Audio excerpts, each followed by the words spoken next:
નમસ્કાર મિત્રો, હું રાજેશ પારિયા અને આજે ફરી એકવાર સોલા સિવિલ ચર્ચામાં છે. કારણ છે કે દર્દીની સાથે રહેલા એમના સગા સાથે ગેરવ્યાજબી વર્તન અને દર્દીની અધૂરી ટ્રીટમેન્ટ.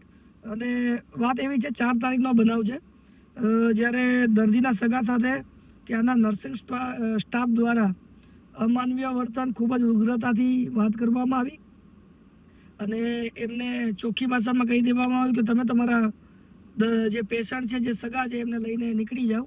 અમારે તમારી કોઈ પણ જાતની ટ્રીટમેન્ટ કરવાની થતી નથી અને તમને ફાઇલ કે કોઈ પણ જાતનું એ મળશે નહીં. જ્યારે દર્દીના સગાએ એવું કીધું કે બેન, જે વિગો લાગેલી છે હાથમાં, એ વિગો તો કાઢી આપો. તો ત્યાંના નર્સિંગ સ્ટાફે સાફ ભાષામાં ના પાડી દીધી અને એવું કીધું કે તમે એક કામ કરો, વિગો જ્યાં કઢાવ્યો હોય ત્યાં કઢાવી લેજો. અમારે તમારી કોઈ પણ જાતની ટ્રીટમેન્ટ કરવાની આવતી નથી અને તમને કોઈ પણ જાતના પેપર આપવાના આવતા નથી.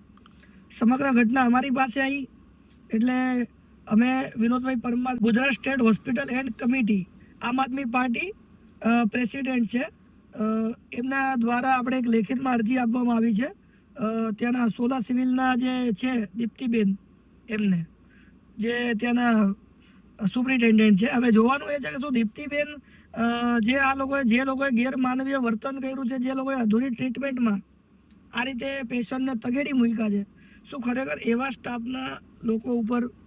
સ્ટાફ ઉપર કોઈ ખરેખરના કોઈ એવા પગલાં ભરશે, કોઈ ખરેખરની એવી કાર્યવાહી કરશે જેથી કરીને બીજો કોઈ સ્ટાફ છે જે આવા લોકો જે બહારથી આવતા હોય છે, નોર્મલી સરકારી હોસ્પિટલોની અંદર એવા લોકો આવતા હોય છે જે લોકો નોન એજ્યુકેટેડ હોય છે, જે લોકોને ખબર નથી પડતી હોતી, જે લોકોની આવક ઓછી હોય છે, જે લોકો પૈસે ટકે પહોંચી નથી વળતા સરકારી હોસ્પિટલમાં, પ્રાઇવેટ હોસ્પિટલમાં, તો એવા લોકો આવવાના છે સરકારી હોસ્પિટલમાં. તો જોવાનું એ છે કે શું ખરેખર દીપ્તિબેન આવી માનસિકતા, આવી વિચારધારા ધરાવતા જે સોલા સિવિલના જે છે સ્ટાફ, એને ઉપર ઠોસ કોઈ કાર્યવાહી કરશે કે પછી તંત્ર સોલા સિવિલનું આમનામ ચાલશે?